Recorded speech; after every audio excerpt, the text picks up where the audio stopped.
Just moving on from that though, you're not just penalising people for things which possibly could be cheating, possibly not, but things like painting. Now, this has been a little bit of a sore point for some people, because I know some people are very in favour, this isn't right, it's got to be deducted, I'm not going to be happy unless, you know, because I've spent all the time on my army, that's one camp. Then you've got people on another side who have gone, well actually, I have got 3 colours in my army, there's just not happened to be a little bit of basing on some of my basing. Why are you docking the people like that? What's behind this idea? Again, I think, you know, it would come down to, you know, how lenient can you be? Is it better to be black and white as opposed to a bit of grey? You know, if you're letting a few people through for a few little things, then, you know, perhaps someone can say, well, I only use that, say the dice incident, I only use that dice once. You know, the painting, you know, I've only got one model wrong compared to this guy who's got half the army. I mean, the problem so are they penalised exactly the same? Yes, everyone's penalised the same way can be fair, and we never expected it to be such a major issue, because it's not so much like one model's not painted in the army, or one base isn't done in the army. It's like entire half an army isn't done correctly, and that's where the issue came. Maybe because of the word in the pack, and we didn't say anything about penalties, we could maybe have been a bit more lenient if it had just been one model in or something. But because there's been quite a few offenders, and because it's not just that, it's entire half armies. Because according to the pack, I believe, we'd have to remove any non-painted models from the table, which as a team event it's unfair as a whole for the team playing them, because they're basically going to lose a game, and also for the team. So it's better to penalise them so everyone gets to play than it is to take away all the toys and not let them play. I think that's it. I mean, the rules back for this event says you need to have a fully painted army, and you know, we were discussing it, and you know, I've been brought up on Games Workshop like GTs, French Skulls, and fully painted is 3 colours based.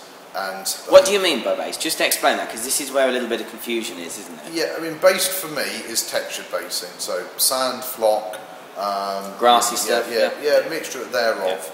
Yeah. Now, some of the disputes we've been getting is that different tournament scenes have different levels of standards, and I'll hold my hands up and say, you know, the pack isn't as tight as it should be. You know, perhaps, you know, for the next one we will specify it does need to be 3 colours. You know, it needs to be based, and basing is textured basing, or clear flying standards would be fine. And you know, be a bit more specific, and then also say, if you fail to achieve this standard, this is what will happen. And I think, you know, we have missed that, which is why some people have got a little bit annoyed with it. But again, the problem we've got is the rules pack does say fully painted army. There are armies out there that are not fully painted. To quote one of the individuals who came up, said he would not play in another event, you know, if this standard continued. And I can understand it from his point of view, because if the players who take the time and the effort to paint their armies feel that, you know, they are getting, you know a bad deal out of it, because, you know, why should they put all the effort in when people are not bothering and getting away with it? I think that's how they see it. And the problem with the paint we've had this time is that the army in question that really brought it up was literally half the army is not painted, it's undercoated at best. One of the models is plastic. Now, that army's been pulled up, and the only way we can do that to penalise it fairly is to go around the entire event, work out what armies have not got painted models, and then we penalise everybody at the same band. And again, this is what we discussed, is, you know, could we penalise, say, an army with one unpainted model 10 points, and, you know, more than one 20 points, but then someone will argue, why have you chosen one model, why not 2, why not 3? So again, I think black and white, it's either painted or it's not painted, and that's where we go. Do you think that when people have paid a lot of money, hotel bills, they're coming to this tournament, for fun, to play games, and then they're getting all these, penises? No, penalties. I have, sorry. Penalties, and also penalties for lists that are submitted in the wrong way. Do you think, is it too much? Is it right? Because to me, I don't care, but I'm not a gamer. What do you guys think? I will say, in the scoring system, there's 400 points available. caps, I believe, for gaming. Yep. And only 20 for army lists, and I believe the penalties for the painting have been -15. So in the grand scheme of 400 points, there's not much. Talking a very small margin. Right, okay. But what it would do, in the very simplest form, is if Team A and Team B finished the event on the same number of points, and Team A had done everything we'd asked them, submitted in the correct format, bought 4 painted armies, why should they be tied with Team B, who perhaps hasn't got a painted army or something like that? Okay. And what we're just trying to say to people is we're trying to keep every player in the same field, level playing field. And if we ask people to bring painted armies, then there's a little bit of a penalty, say, to not achieving that. And I think, yes, okay, you've paid your ticket price to come to the event, and you feel hard done by, but how does everybody else that's come to the event? And we've got 112 people up there, so 6 offending lists, 5? No, there's 3 offending teams for the incorrect format, I believe, off the top of my head, and it was in the pack. So although they've paid to come to the event, they should have read through the pack that they're paying to come to, to know exactly how it was, and it was in there in black and white before the event. So yeah, so for the painting, for example, you've got 5 armies that have been docked points of painting out of 112. So yes, 5 people will feel bad because they've lost points. They feel bad because they paid the event. Why should they? But why should 107 people who've paid for the event, why should they be penalised because they've gone to the effort of it? People will be sat in one camp or the other. Personally, I play the hobby for the hobby. It's not just gaming for me, and I'm not the best painter, and I know I do have to force myself to paint, but I like to think that I will turn out a tabletop standard army, and I enjoy playing against nicely painted armies. I'll walk around the hall up there, and there's some very nicely painted armies up there, and we've actually had a proper discussion about the best painted team, because there are teams out there who are fielding very nicely painted teams, so 4 armies, and they should be commended for that, actually.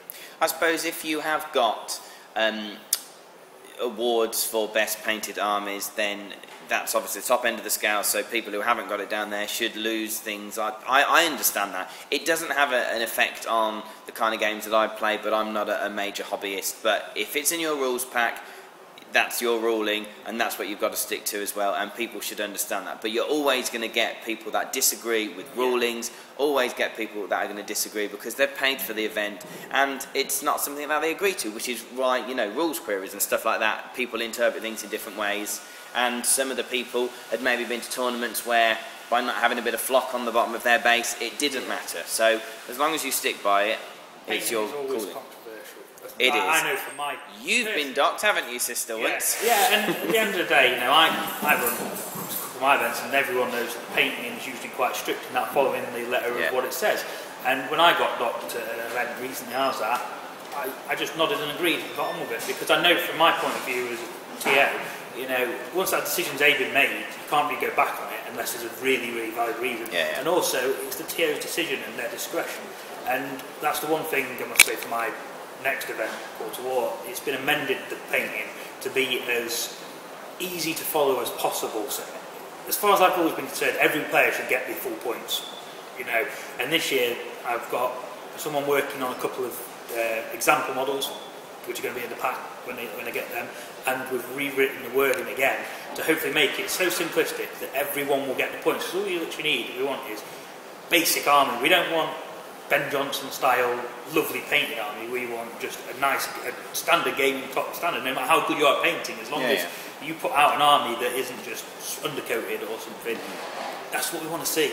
People don't want to play against unpainted toys or bits of models not painted or bits of models not undercoated. Some people, not everybody. I don't know. I think you find the majority of people don't enjoy playing against that in an event. It's okay in practice games, but when you've sat across the table from it in an event you've paid to come to. I don't enjoy playing against smelly people, basically. So maybe that should be in the rules pack as well. Points for how much you smell. Yeah, and nicely dressed. At the end of each day, you could smell gamers and. Yes, no, some of them stink. Well, thank you very, very much, guys. This has been really, really enlightening, and this is going to go straight on to the internet because obviously it's still quite raw for some people, so they can get home and they can have a look at it and they can understand your ruling a little bit more as well. And some of the people from other countries can see what we do over here as well. But post your comments on Facebook, actually I can put me on now. Post your comments on Facebook and on this video as well. What do you think? Were they right? Were they wrong? It doesn't matter if you think they're wrong, but it would be nice to get your opinion as well. Say whatever you want to, as long as it's clean.